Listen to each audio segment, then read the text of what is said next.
Hey guys! Good evening! Welcome back po dito sa aking YouTube channel. So, andito na naman nga po ako si Gandara, ang ka-digital records po ninyo na maghahatid ng latest update and fresh happenings about TVJ and digital records. But before that, shoutout po muna tayo. So, shoutout nga po dito kay Sir Angelo Acosta. Magandang gabi, Gandara. Sana gumaling ka na. Ayan, medyo nagre-recover pa nga mga ka-legendary guides kasi nagpahilot ako kahapon. Ako ngayon ko nararamdaman ang sakit ng laman ng ating katawan ka-OG. Pati yung buto natin medyo masakit-sakit. Kaya eto medyo nagpapagaling pa din. Anyway, shoutout din po dito kay Acol, LMT17, Ryan Laisico, and Bibian Umali. Magandang gabi sa inyong lahat guys. Thank you sa pagtutok sa aking updates araw-araw. And mabuhay po kayong lahat. Samantala, para naman sa mga hindi pa po nakaka-subscribe sa aking YouTube channel, maaari po ninyong pindutin ang subscribe button and notification bell para maging updated at una po kayo sa mga nilalabas nating mga balita.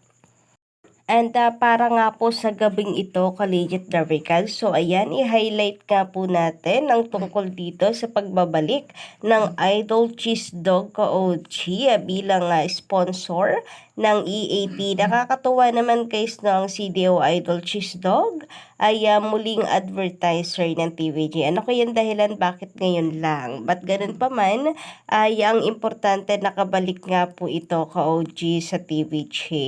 Muli po ulit nasungkit ng TVJ ang tiwala po ng big company na ito. Kasi kapag ka TVJ naman po talaga ang may hawak, ay nagiging mas mabenta ka-legit lubricants ang kanilang produkto. So, kumbaga, meron talagang market sa TVJ.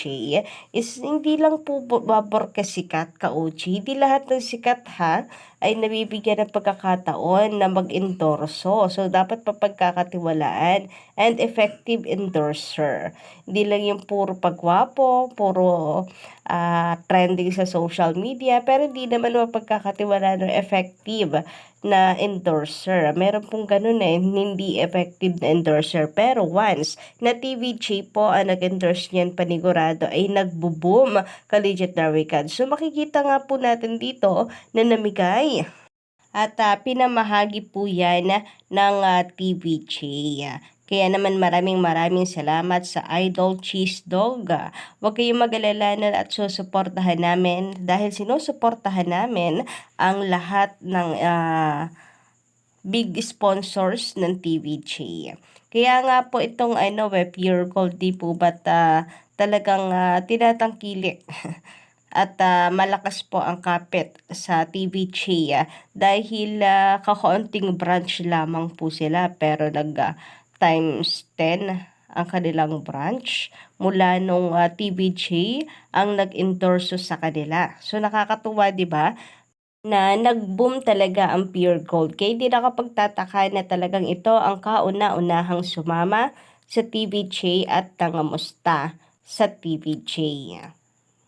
At dahil po dito mga ka-legit records, inaasahan natin at umaasa po tayo na yung dati pong mga advertisers din ng TVJ ay makabalik like ng Coca-Cola kahit medyo imposible pero marami Villarica, Republic Cement, ka-legit records.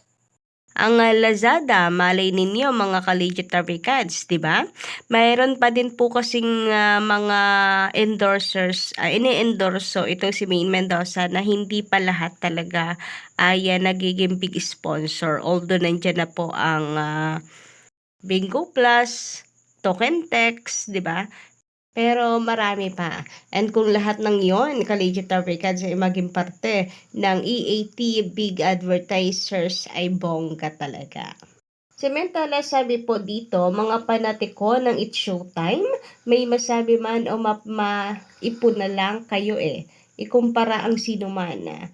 Bakit hindi na lang kayo humanga sa mga idolo nyo? Ang legit records ay humahanga na lang kung anong kaya nilang magawa. That's all.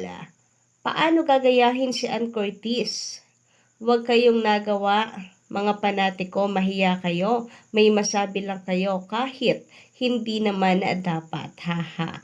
So, yun na nga po, no? Sana mag-focus na lamang po sila doon sa kanilang pinapanood.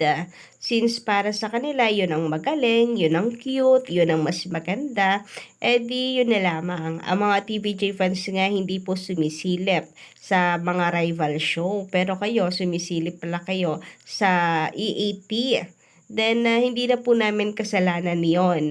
At the same time, kung sinasabi nyo naman na kami updated, well, nagkakamali po kayo. Actually, hindi nga po namin nalalaman kung ano nga bang nangyayari na dyan sa Tape Bulaga. Pati na rin po sa It's Showtime, pera na lamang po kung mag-trending at hindi maiwasan na makita po parate sa aming feed. Pero, ang amin po talaga is yung total views. Yun yung inaabangan namin araw-araw. Pati na rin TV ratings kung minsan. Although meron na rin mga nawawala ng gana dahil mula nung nagkaaberya na kagaya nung October 28 na hindi inilabas yung ratings, and then nung bigla silang naglabas kahit po Sabado, unusual naman pong nangyayari yon. Pagka Tape Bulaga ang number 1, napakabilis, nawala na po ng gana ang mga legit Republicans kasi parang meron daw pong maling nangyayari. Kaya pagdating sa ratings ngayon, marami na rin ang hindi interesado na malaman kung ano ang resulta dahil mukhang mayroon daw mekos-mekos na nagaganap. Well, yun naman po ay base lamang sa obserbasyon ng ibang legit Republicans about dito. Kasi hindi naman masisisi ang mga ito sapagkat bakit nga kapag dating sa Tape Bulaga ay ang bilis maglabas ng TV ratings. And then, kino-call out yung October 28 hindi nilalabas. About naman kay Ann and Atasha, hindi ko alam kung bakit nila sinasabing ganon. Pero ako never ko namang nakikita si Ann kay Atasha dahil ang layo po nilang dalawa sobra. Samantala, sabi naman dito ni Wina Job, magandang gabi sa'yo. Kaya TVJ pinili ng parents niya kasi alam nila nahahasain talaga doon si Atasha. Part of paghasa sa kanya yung pagtatagalog. Nagkataon lang na matatawa ka talaga kapag nagsasalita na siya ng Tagalog. Kasi most of the words hindi niya talaga alam sa Tagalog. Yung nagkukumpara kay Atasha kay Ann, huwag masyadong mema. Kasi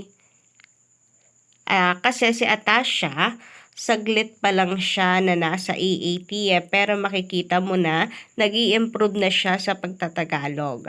Lahat ng napapasok para makasama ng TVJ, hinahasa nila kung saan yung weak spot para mag-improve.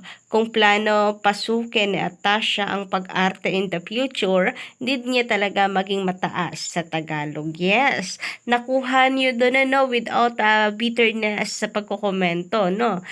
Win job. Well, wala na akong masisingit pa tungkol dito dahil nasabi niyo po at naipaliwanag niyo ng maayos. Napunto niyo kumbaga.